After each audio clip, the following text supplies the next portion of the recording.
Joining me is Aidan Morrison, the Energy Program Director at the Centre for Independent Studies. Aidan, good to see you. Thanks for joining me. I just want to remind our viewers of what the Energy Minister and the Prime Minister said today when they were asked when prices will be cheaper under this plan. Have a listen. Well, I'd point you to the modelling, the AEMC modelling yesterday. That's not a political promise. It's a statement of modelling by expert agencies. Well, there's modelling is out there. The modelling that you've quoted is modelling which is there. Aidan, so the Prime Minister and the Minister don't know when power prices will be cheaper under the 2035 fantasy. Therefore, none of us actually know what it means. But they keep referring to the modelling. What does the modelling actually tell us?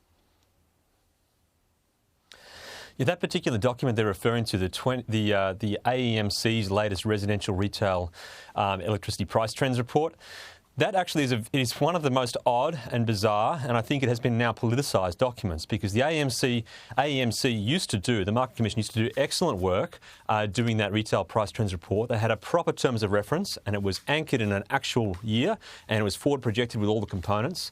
But now it just stopped. As soon as the Labor government took office, it was stopped. The Ukraine war was the excuse. And then they kept that excuse running for another year in 2023, and they didn't produce it. And then just in time for the election late last year, they did produce it in an entirely different format that had no resemblance to the actual terms of reference.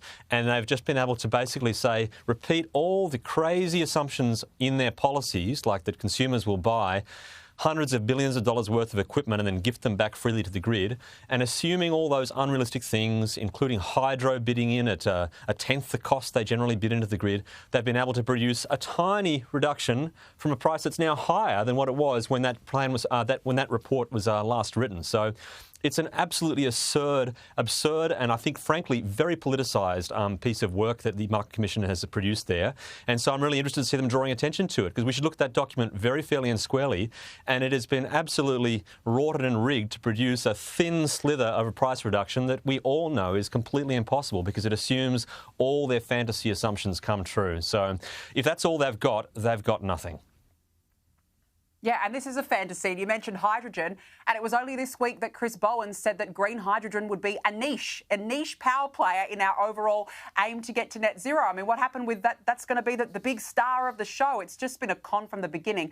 But this plan released yesterday, Aidan, it's uncosted. Chris Bowen claimed today that total government expenditure for net zero is $75 billion. Do you think that that figure is correct?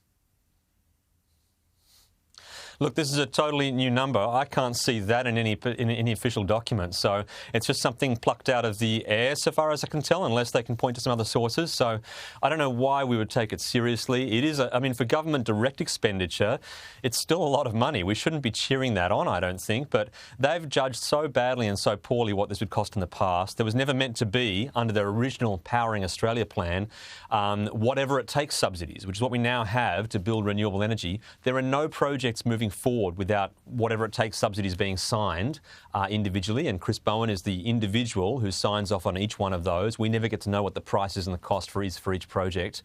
So I take it very lightly, those numbers. It's a large number. We shouldn't be cheering about it, but I can't see where it comes from at all. Yeah, it's been plucked out of the never, clearly. And I've got to say, we're spending so much money as it is. I had a laugh today, Aidan. Chris Bowen recruited cricket captain Pat Cummins for a $50 million funding announcement over 4 years to help 500 sporting clubs tackle climate action. Yet, how many cricket clubs around the country actually utilise solar panels? Have a listen. Yeah, I reckon it's probably below 10%. Well, Aidan, below 10% for a $50 million investment. How financially reckless is this race to renewables?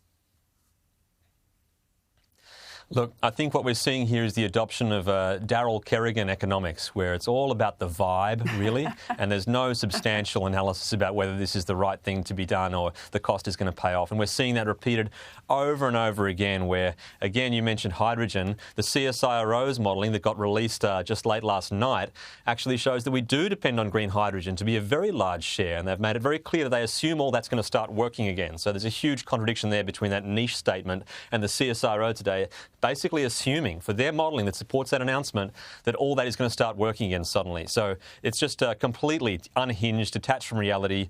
There's a complete credibility gap now opening up in all these claims. Yeah, now is, they're recruiting cricket captain, Cricket Australia, to try and sell the con further seriously. And meanwhile, our power prices, they're still going in the wrong direction. And that is key to this argument. Aidan Morrison, good to see you. Thank you so much for joining me on the show.